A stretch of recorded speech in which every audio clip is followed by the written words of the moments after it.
everybody, and welcome back to another One of Everything Wednesdays. I am your host, MrBevers. That's right, we're back again with a shop we've already covered once before in this series, but way back near the beginning of this series. We went to J&Js Cards and Collectibles, located in Waterloo, Ontario. I hit this shop up when I went to go see Atlas because I was like, you know what, they're in the same area. I might as well stop by while I'm here. And their variety of packs has changed a little bit since the last time we did the show on these guys. But that's expected, right? I mean, with the older product, they are going to sell it and it's going to move and things are going to change. So unfortunately, they didn't have any Alliance packs for us this time, which they did have a bunch last time we were there, which was really cool. However, they still had a very good variety of packs. They've got 28 packs here, or 26 packs here that are unique. So we're going to do 899, so we'll get 3 videos out of this shop. And I mean, J&J's has been there forever. If you're looking for board games, or like board game accessories or just knowledge about board games in general, I highly recommend checking out this store. There should be a link below in the description to their website. Check them out. They have everything. This shop is like absolutely bonkers, filled with board games and just board game paraphernalia and things like that. And then Magic, and then, you know, Warhammer and other card games and like all that. It is phenomenal. Like, this is one of the first shops I ever found out about when I started like collecting seriously and started like getting deeper into board games. And I would make the trip out to here probably like twice or 3 times a year just to check out their board game selection and pick up a few new games for the shelf. So it's a great shop. It's definitely a great shop. Let's get right into it. So we're gonna do 8 packs today. 1, 2, 3, 4, 5, 6, 7, 8. So there's our 8 packs for today. These are going to be mostly standard stuff, and we do have a lot of stuff coming up, right? Like, I mean, we do have, what have we got? Masters 25, Iconic Masters, Hour of Devastation, Shadows over Innistrad, Dragons of Tarkir, Fate Reforged, Original Conspiracy, Journey into Nyx, Born of the Gods, Original Modern Masters, Dragon's Maze, Gatecrash, Core Set 2013, Dark Ascension, and Core Set 2012. So let's put those over there like so, out of the way. And then for those of you who don't know what this series is all about, the cards we're going to be opening, we're going to open them up, and we're going to put anything over $1 that we open up into the patron pile. The patron pile is the thing that I do where I give away those cards essentially to my patrons. Every patron at one of my Magic tiers, so the $8 tier or higher, gets a pull from that pile every month with the additional rewards that are part of the tiers. So $8 is like a grab bag, so you get a bunch of, like, you get a couple rares, a foil, a common or uncommon worth $1 or more, and a bunch of bulk stuff that could end up being a booster pack or a bundle depending on what, you know, how lucky you get. And then that's like the base level. And then you get a pull from this pile, so you end up walking away with a couple bucks minimum of value out of that, right? And the reason I do this is because I don't really try to make money off the Patreon. I basically try to use it to subsidize the cracking packs. And so I figure, you know, if you guys are paying in, you should get the cards back that you're helping pay for. So that's why everything of value out of these packs go right into the patron pile, and then the patrons get those pulls. So some patrons have walked away with, you know, like, you know, $3, $4 cards, but other patrons have walked away with, like, you know, $20, $30, $40, even $70 cards, because it just depends on what we open, right? Who knows, right? We've had some pretty spicy stuff. We gave away an Ensnaring Bridge. We gave away a Rings of Brynhearth. Like, it's been some pretty sweet stuff. Anyway, enough plugging. Let's get right into the Throne of Eldraine pack and see what J&J's has for us. Well, there's a Drown in the Lock. That's a good one. Oh, and also, I guess we want this up on the side there, right? Because that should be our scanner. Does it actually scan? There it is. There you go, Drown in the Lock, $1. So that'll go into the patron pile because it's a uncommon over $1. Clockwork Servant, Improbable Alliance, and our rare is a Giant Killer. Ooh, and we got a foil. Nice little foil there, Jousting. 59 cents for the Giant Killer. It's the wrong set. It says it's the promo pack. It's not the promo pack. It doesn't really matter. Anyway, it's not over $1 regardless, so it won't go into the patron pile. It is a nice little rare. Core 2020 is next. This set has been really hard to find everywhere. Mainly because I guess people are digging for those Cavaliers, right? So I don't think there's any commons we need to worry about from in there, but uncommons, Pulse of Marasa, Uncaged Fury, Yarok's Fenlurker. If you see any cards that I go past that you think should be in the patron pile, please leave a comment below and let me know, and I'll go back and review them. And our rare is a Loxodon Life Chanter, which I don't think is anything super special. Yeah, 10-cent rare. Not really doing it for us there for the patron pile, but that's okay. But, you know, we're seeing a theme here. We got 2 white rares so far. We've got Rivals, or no, Modern Horizons is next. Ooh, I forgot we had Modern Horizons in here. So again, this is like, okay, so there's our token, which is a bird and spider token. And then you have your art card, which is, what is this? The, Excavating Anurid. And then you've got your full art snow-covered land. Let's see if that scans. Ooh, 33 cents for that. Anyway, we'll put it over there for now.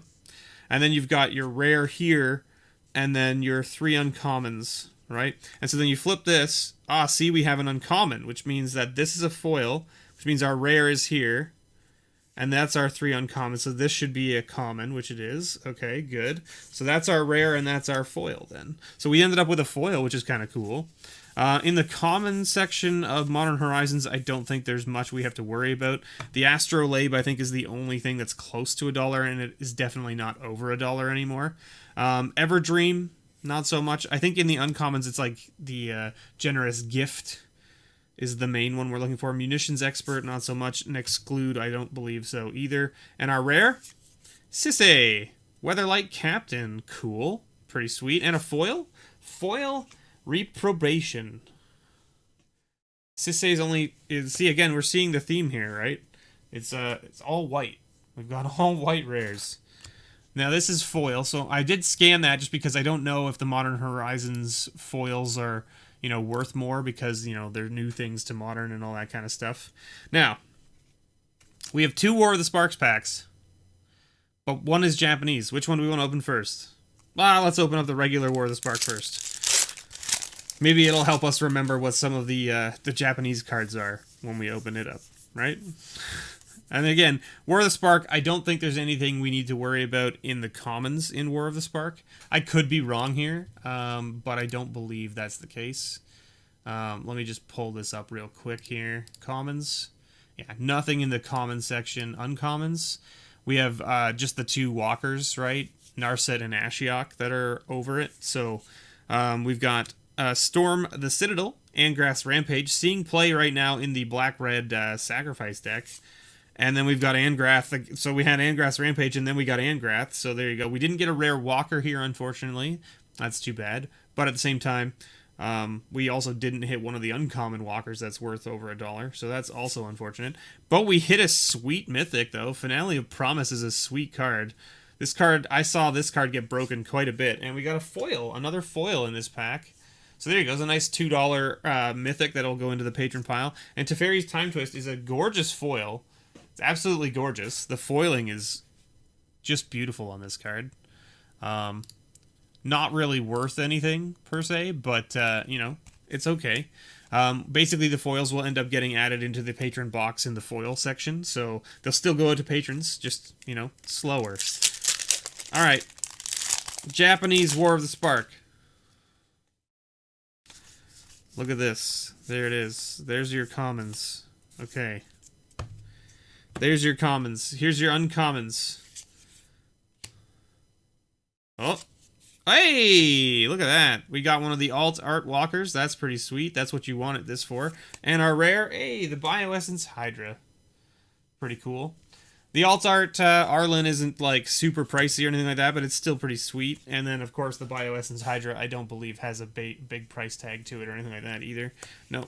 And then, of course, you've got your sweet Japanese planes and your Japanese token there. Nice. So hitting the alt art walker is pretty nice. We'll take it. We'll take it. Ravnica Allegiances is next. Again, I don't believe any commons that we need to be worried about in Ravnica Allegiance. Let me just double check it here and just make sure that I'm not lying to everyone. Persistent Petitioners is the closest thing at 96 cents, I should say. See, look at my dyslexia there. I tried to make it nice, but it wasn't so nice. It was 96. See? Gateway Sneak. Smelt Ward Ingus. Or Ignis. Ignis, that's the one. And then in here we got Light Up the Stage, Wilderness Wreck, Rhythm of the Wild. And none of those uncommons, unfortunately, come out to play. But we do get a Mirror March. This is a fun card to play with, too. This card is great fun.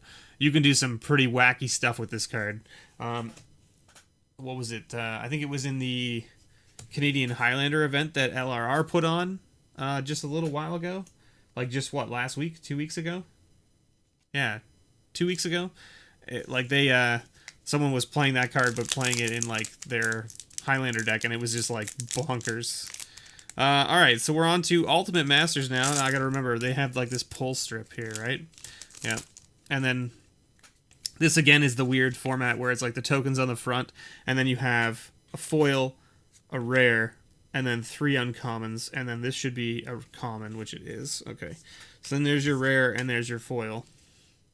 And then in here, I don't think we have anything crazy in the commons and uncommons, do we? I don't believe so. Oh, commons, we have Kodama's Reach. Okay, we gotta keep an eye out for Kodama's Reach, I guess, in the commons.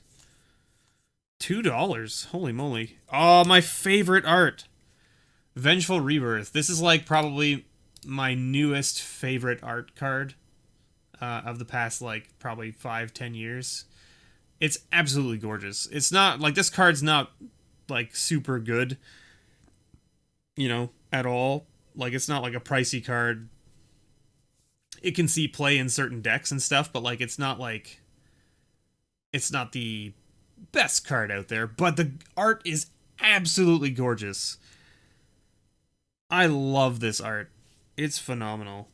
Anyway, we got an Anger. Anger is on the list of uncommons worth a couple bucks.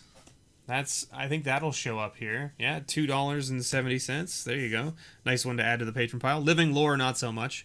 We do have a whole bunch of uncommons that you could have got out of this set. You've got Eternal Witness, Laboratory Maniac, Lava Spike, Anger, Chainer's Edict, Sleight of Hand, Buried Alive, Devoted Druid, Golgari Thug, Kitchen Finks, Young Pyromancer, and then Desperate Ritual is close, but not quite. And our rare, though, the rare, this is where the big money could be, right? Disrupting Shoal. That's not really what we're looking for. I mean, it might not be terrible, but it's and our foil is just a common Hissing Iguanar. Hissing Iguanar. Yeah, Disrupting Shoal, not so much there. We kind of swinging a whiff on the UMA rare there, but we did at least hit one of the uncommons, which is nice. Anger. We'll add that to the patron pile. Now we've got Ravnica here. Just Guilds of Ravnica is next. And I don't believe anything in the commons section that we need to add to the patron pile. Yeah, nothing in the commons. Uncommons, we've got Thought Erasure. I hate Thought Erasure, and that card will probably come down in price as soon as it rotates at a standard, I would imagine, because it's sitting at like $1.25, so it's not even like super high. Beacon Bolt, Affectionate Indrik, Sinister Sabotage, and a Midnight Reaper. Well, Midnight Reaper's a nice rare. And we got a foil rare out of this pack. Wow, what a way to end this week. Okay, Midnight Reaper's a good one. It sees $1. And a Legion Warboss, which is seeing play. And it's foil. So look at that. Legion Warboss, 322 non-foil. What's it sitting at in foil? 460. We'll take it. Boom. That was a pretty good way to end the week, wasn't it? Yeah, I would have to say so. I mean, the Ultimate Masters pack was a little bit disappointing, but hey, you know, we'll take some sweet rares near the end there out of Guilds of Ravnica. Sweet. Thank you so much, everyone, for watching. Don't forget to go check out J&Js Collectibles, Cards and Collectibles, I should say. Their website should be linked below in the description. Their store is just absolutely gorgeous and bonkers. It's been around forever, and yeah, they've got lots of product. Not just Magic related, but lots of other product. Stick with me. Stay tuned for next week. We've got 9 more packs to go next week. Some sweet Master sets in here too. Masters 25, Iconic Masters, that kind of stuff. I think we got... Are we going to hit... Oh, we're not going to hit OG Modern Masters until the final week. So that means we've got a Master set each week. Pretty sweet. Stay tuned, everybody. Thanks so much for watching. I've been your host, MrBevers, and as always, may your pulls ever be better.